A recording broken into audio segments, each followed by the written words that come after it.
Bonsoir à tous. Dans cette vidéo numéro 4, nous continuons d'explorer un peu la question où va la France, ou plutôt comprendre un peu la situation de décadence spirituelle de la France. Dans la vidéo précédente, nous avons précisé un peu ce qu'il fallait entendre, selon nous, par le paganisme d'apostasie, et nous avions dit que la situation de la France n'était pas la conséquence d'un envahissement ou d'une puissance militaire qui aurait été plus forte que celle de la France, mais bien au contraire, que c'était la France qui avait vendu son être, sa lieutenance à un peuple, à une autre religion et spiritualité. Maintenant, il faut essayer de comprendre les quelques étapes qui nous ont conduits à cette situation-là. Alors, il ne s'agit pas ici d'être exhaustif et nous n'avons aucune prétention. Je pense que la vocation des petites pilules d'Angela, c'est d'aller au but et de vous donner quelques lignes de réflexion et qu'ensuite c'est à vous d'aller creuser un peu plus loin. Alors, il me semble que l'on peut considérer que la situation spirituelle de la France a commencé à être celle du paganisme d'apostasie à peu près à l'époque de la Renaissance. La Renaissance, comme vous le savez certainement, c'est cette période entre 1360 et 1560. Pendant ces 200 premières années de ce processus qui a conduit à la situation de ce paganisme d'apostasie qui est la nôtre, on peut considérer que s'est développée la première étape d'un processus que j'appelle l'étape esthétique.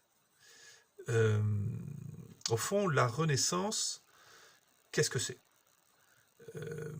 Ici, il ne s'agit pas de diaboliser la période de la Renaissance et de dire que le mal a commencé à la Renaissance. Non, le mal, il a commencé à entrer dans le cœur de l'homme au moment même où Adam et Ève ont cru à la rhétorique de justification, à la rhétorique de persuasion que le diable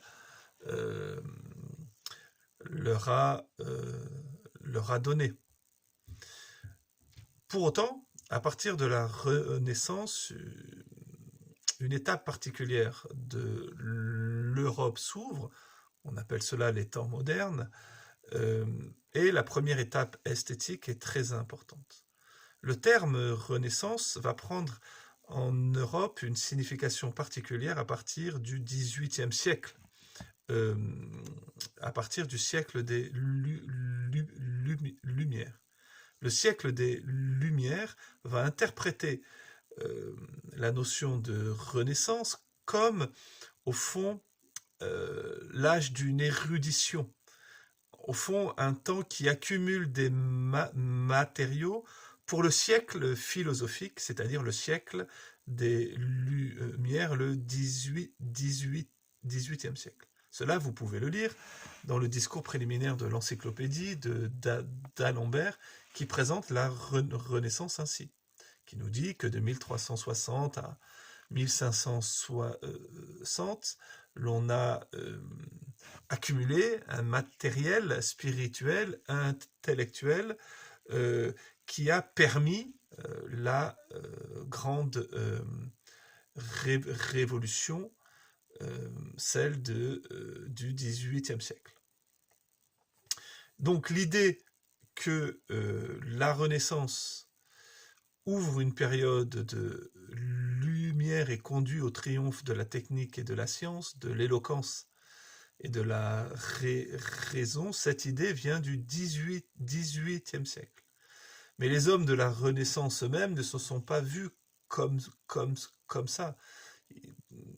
La plupart d'entre eux n'ont pas considéré le Moyen-Âge comme un temps d'obscurité, de ténèbres épaisses.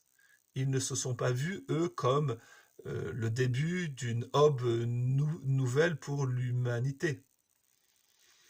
Pour autant, à travers eux, et à travers leur travail, une étape décisive de l'Europe va s'ouvrir, et c'est cette étape que nous allons commencer à voir ensemble dans la vidéo numéro 5. À bientôt.